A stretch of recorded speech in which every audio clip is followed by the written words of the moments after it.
Alright, this is Menina Creations. We are all done with this huge driveway restoration. We will be putting out another video after it cures, but we put on 2 coats of our rolled on mix and it's still curing, but there's also fillers up here for the stone pops and everything else. But for those of you who have been watching, this driveway was terrible.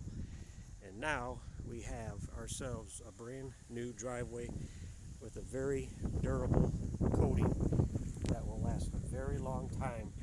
We will not get any stone pops with this coating that we put on.